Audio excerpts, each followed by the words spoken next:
Next, the madcap mind of comedian Eddie Izzard when On the Arts returns. And to be a saint, you need 3 miracles.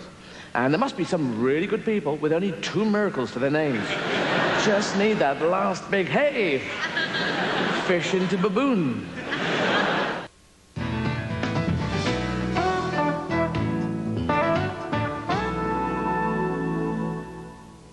What do you do if you're someone like Eddie Izzard? He's a very funny, very bent guy from Britain, a transvestite who calls himself a male lesbian. Well, you hit the stage and you take it on the road. Izzard is currently touring North America with his one-man show, Circle, and Ralph Ben-Mergui caught up with him on the Canadian leg of the trip.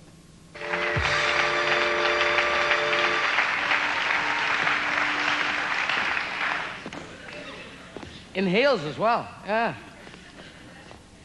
Yes, I'm a professional transvestite, so I can run about in heels and not fall over, because, you know, if women fall over wearing heels, that's embarrassing. But if a bloke falls over wearing heels, then you have to kill yourself, you know? It's end of your life. It's quite difficult. You keep saying, I'm a transvestite, I've got a beard.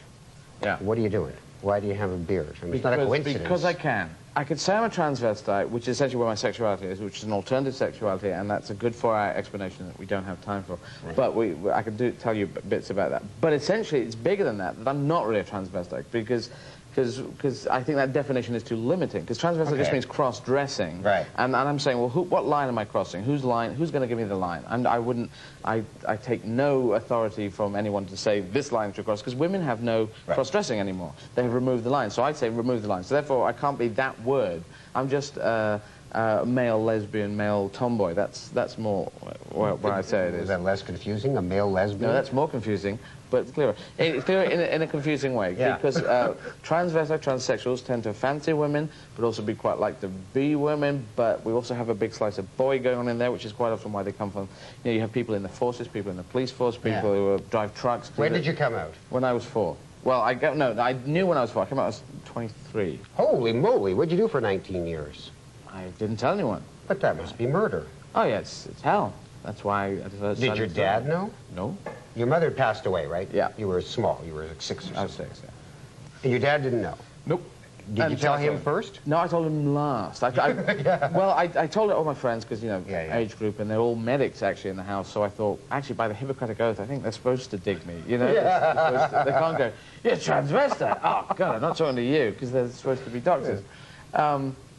And Dad? Well, I didn't know with Dad, and certain people advised me, don't tell your dad, and he might look difficult to take or whatever. So I waited 6 years, and I thought, no, I've got to tell him. So I went against certain advice, and I told him, and he was very cool about it. He said, well, okay, whatever you want to do. Do you think it made you... Everybody has a reason for why they want to stand on a stage with all these lights pointing at them. You ever figured that one out? I don't why think sexuality. Yeah, I think it's my mother's death was that, because I think she was very an affectionate mother, and then she died, and then I saw a play and I thought, oh, I'd like to do this, because this kid was getting applause and stuff and people laughing. I thought, I think it became a surrogate affection machine. Well, Eric Idle said that. He was interviewed here in Canada recently, and the interviewer said, what makes you, you know, extraordinarily funny and all of that? And he said, without a beat, he said, maternal abandonment. My mother wasn't there for me. I had to get, if you want that much love, you've got to be replacing something huge.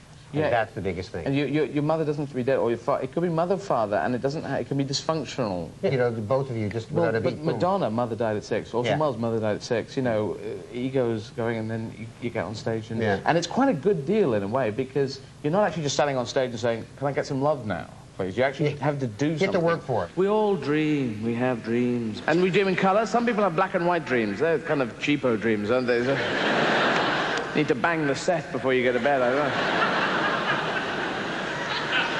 And they're so vivid to us, aren't they? You're there, and your grandmother's attacking you with a spoon, and the Pope's playing a banjo in the corner.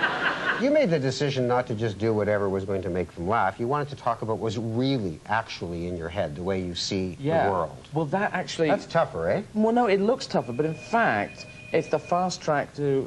we'll get that later. It's the easy way to get original, because... everyone's trying to be original, to be different, especially if I was just white male stand-up. Then I came out as being transvestite, and everyone thought, oh, that's your gimmick. But in fact, it was just me being honest, but that's another story. But if you talk about your own sad life, it's like fingerprints. No two personalities are the same. So if you start talking about anything that you think that you've noticed that you've done, it's going to be original because it'll be your viewpoint, and it'll never match up with even your twin brother. It'll probably be different too. If you look at stand-up, everybody's got a dog bit, and everybody's got a this bit and a that bit, because the need to be approved of is paramount. You've decided you're going to speak about what matters to you, and if they come, they come, and if they don't come, they don't It's come. a take no prisoners thing. It's you're coming with this, or you're leaving. You know, Yeah. if they can't swing with it, because I did feel they'll swing with it. And in fact, I'm just trying to entertain myself.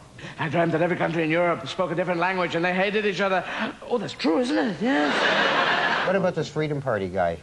Oh, Jörg Haider. Haider, yeah. Are Other Nazis people come funny? along. Only if you talk about the actual. Have you done it? Have you gone on stage and talked about that? I've just talked about Nuremberg and someone going to the... Nuremberg? Yeah, Nuremberg, because they had a million people lined up in straight lines. Oh, yeah, that's right. And someone must have occasionally wanted to go to the toilet and just say, hold my gun, I'll be back. Yeah. And then runs off and comes back. And they go, oh, fuck, where was I? Have you moved in or something? You know, it's over there. Is it? Excuse me. You know, that, pardon me, excuse me. Have I missed I'm a my Nazi spot? too, mate. Hang on. Lost everyone.